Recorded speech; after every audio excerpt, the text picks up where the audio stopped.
भारतीय किसान संघ सांगली जिल्ह्याच्या वतीने जिल्हाधिकारी कार्यालयावर भव्य मोर्चा. सांगली प्रतिनिधी.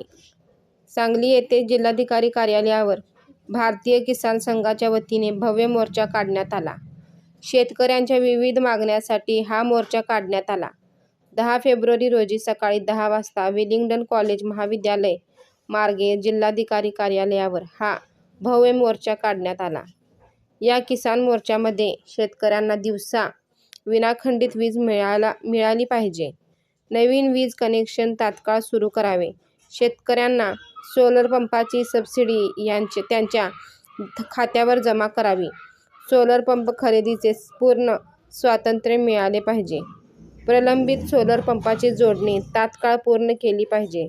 अन्यथा अनामत भरलेल्या रकमेवर 60% व्याज मिळावे. अशा विविध मागण्या यावेळी करण्यात आल्या. भारतीय किसान संघ ही संघटना गैर-राजकीय शेतकऱ्यांच्या हितासाठी गेल्या 48 वर्षांपासून पूर्ण देशभर कार्यरत आहे. शेतकऱ्यांचे संघटन सर्व बाबतीत स्वावलंबी बनवण्यासाठी करिता नैसर्गिक शेती, सेंद्रिय शेती आणि गो आधारित शेती बाबत वेळोवेळी शेतकऱ्यांना मार्गदर्शन व प्रबोधन करत असते.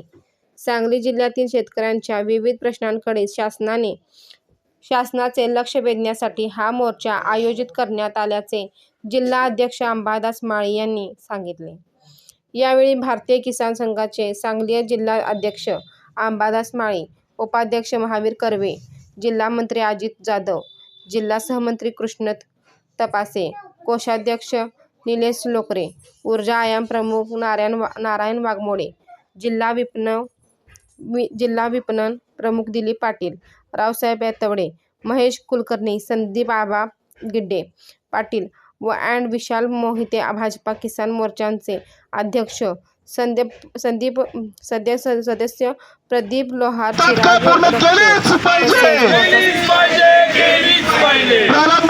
सोलार पंपाची तात्काळ जोडणी पूर्ण केलीच पाहिजे. सोलार पंपाच्या अनामत रकमेवर 60% व्याज द्यायलाच पाहिजे. सोलार पंपाच्या अनामत रकमेवर 60% व्याज द्यायलाच पाहिजे. भारतीय किसान संघाचा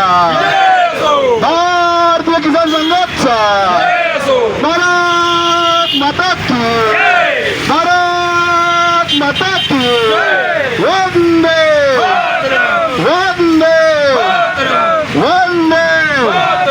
नवीन कनेक्शन मिळालंच पाहिजे.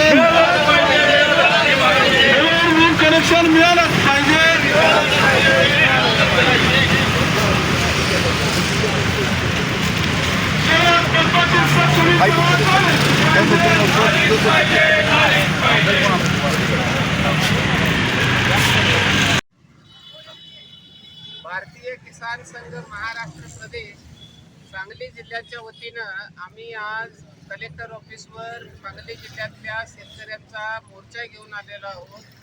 शेतकऱ्यांना दिवसा अखंडित वीज मिळाली पाहिजे. नवीन वीज कनेक्शन सुरू केले पाहिजे. सोलरची जी सबसिडी आहे शेतकऱ्यांच्या डायरेक्ट खात्यावर मिळाली पाहिजे आणि प्रलंबित जे कनेक्शन्स आहेत ते तात्काळ सुरू केले पाहिजेत.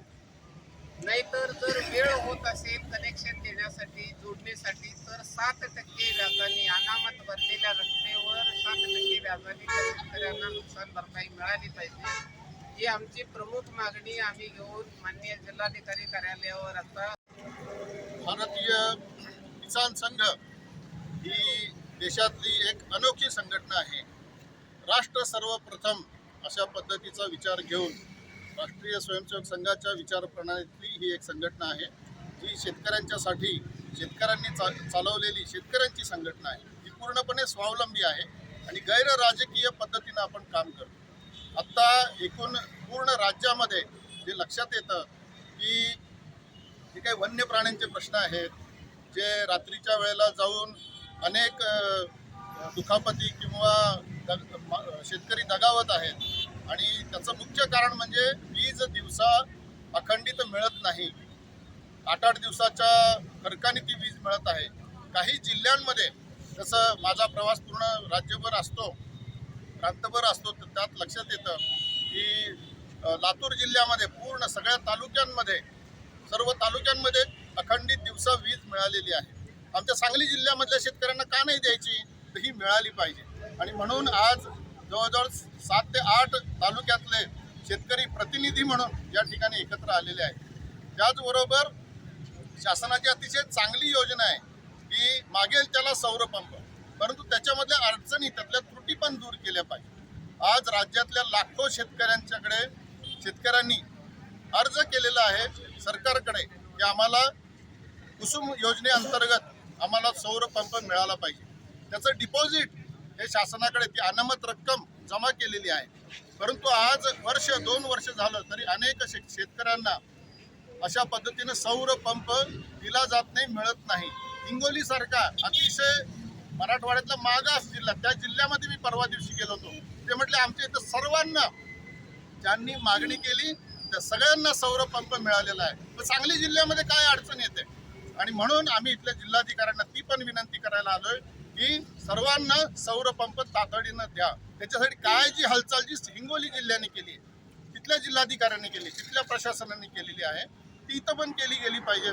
आणि जर अशी जोडणी करून 3 महिन्याच्या आत ही जोडणी आपण नाही करू शकलो, त्यातल्या तांत्रिक अडचणी दूर नाही करू शकलो, तर तुम्ही त्याच्यामधल्यामध्ये आपण ही महाराष्ट्र शासनाकडे पण मागणी केली आहे की 7% व्याजाने त्याचा परतावा, त्याचं व्याज हे शेतकऱ्यांना त्या डिपॉझिटवर दिलं गेलं पाहिजे. शेतकऱ्यांचा पैसा हा त्यांच्या कष्टाचा पैसा आहे, त्यांच्या रक्ताचा पैसा आहे, त्यांनी जो घाम गाळलेला आहे त्याचा पैसा आहे. आणि आधीच शेतकऱ्याकडे पैसा नसतो, तो शासनाकडे जमा केलेला आहे वर्ष 2-2 वर्ष. आणि योजना शासनाची आहे, पैसा शेतकऱ्यांचा आहे आणि शासनाकडे तो आहे. याचा अर्थ आमचं म्हणणं आहे की शासन तो पैसा वापरत आहे. जर शेतकऱ्यांनी तो पैसा कुठल्या बँकेमध्ये ठेवला असता, 6%, 7% व्याज हे त्याच्यावरती मिळालं असतं. आमचं म्हणणं आहे की या पद्धतीनं जसं बँकेमध्ये रक्कम ठेवली असतं व्याज मिळतं, ते व्याज शासनाने शेतकऱ्यांना दिलं पाहिजे. कारण शेतकऱ्यांचा हा घामाचा पैसा आहे, कष्टाचा पैसा आहे. त्यांनी कुठून नोकरीतून मिळवला आहे किंवा अन्य मार्गाने मिळवला आहे अशी स्थिती नाही. आणि म्हणून ही दुसरी मागणी आमची आहे. बऱ्याच ठिकाणी नवीन साधी वीज जोडणी मिळत नाही, कारण कुसुम योजना चालू आहे, सौर पंपाचा विषय आम्ही करत आहोत असं सांगून नवीन वीज जोडणी मिळत नाही. त्यामुळे आता उन्हाळ्याच्या काळामध्ये यावर्षी खूप चांगला पाऊस झालेला असताना सुद्धा, पाण्याची उपलब्धता असताना सुद्धा आमच्या राज्याचं उत्पन्न वाढण्यासाठी शेतकरी कष्ट करतो, उत्पादन वाढण्यासाठी कष्ट करतो. तर त्या कष्टाला जोड देणं हे शासनाचं काम आहे. तर तुम्ही सौर पंपाची योजना चालू ठेवा आणि नवीन वीज कनेक्शन सुद्धा त्या पद्धतीनं द्या, असं आमचं म्हणणं आहे. त्याचबरोबर जे निकृष्ट दर्जाचे पंप दिले जातात शासनाच्या माध्यमातून, स्थानिक ठिकाणी शेतकऱ्यांनी पंप घेतले पाहिजे. त्याचे पैसे तुम्ही शेतकऱ्यांच्या खात्यावरती वर्ग करा. परस्पर कंपन्यांच्या माध्यमातून ती योजना राबवली जाते, पंप दिले जातात आणि ते पंप 2.5-3 महिन्यामध्ये बंद पडतात. काही ठिकाणी तर 15 मिनिटांमध्ये पण बंद पडतात असं लक्षात येतं. त्यामुळे ह्या सगळ्या महत्त्वाच्या मागण्या घेऊन आज भारतीय किसान संघाने एक जागृती मोर्चा शासनाच्या समोर मागणी ठेवणं, विनंती करणं यासाठी आम्ही आलेलो आहोत. याशिवाय संपूर्ण राज्यभर सुद्धा वन्य प्राण्यांचा अतिशय भयंकर प्रश्न आहे.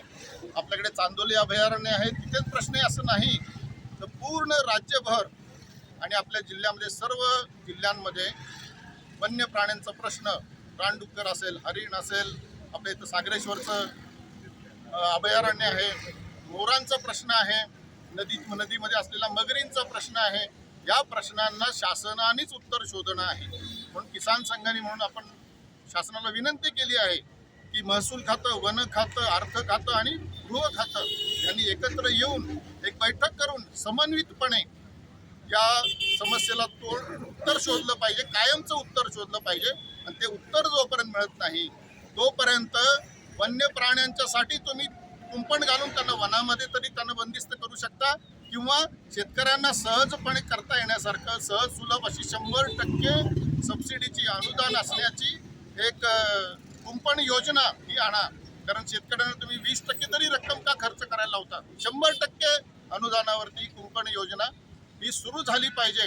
काही सिलेक्टिव्ह जिल्ह्यांमध्येच ती लागू आहे. सांगली जिल्ह्यामध्ये ती पूर्णतः लागू नाही. त्याच्यामध्ये पुन्हा लॉटरी सिस्टीम आणि असं काहीही न करता जिथे कुठे हा प्रश्न आहे त्या ठिकाणी अशा पद्धतीची योजना ही तातडीनं सुरू केली गेली पाहिजे असं आमचं म्हणणं आहे. अशा अनेक प्रश्नांच्या बाबतीमध्ये राज्यभर वेगवेगळ्या जिल्ह्यांमध्ये असे मोर्चे काढले जाणार आहेत आणि माननीय जिल्हाधिकाऱ्यांना आणि त्यांच्या माध्यमातून माननीय मुख्यमंत्र्यांना निवेदन देण्याचा कार्यक्रम हा राज्यभर होत आहे.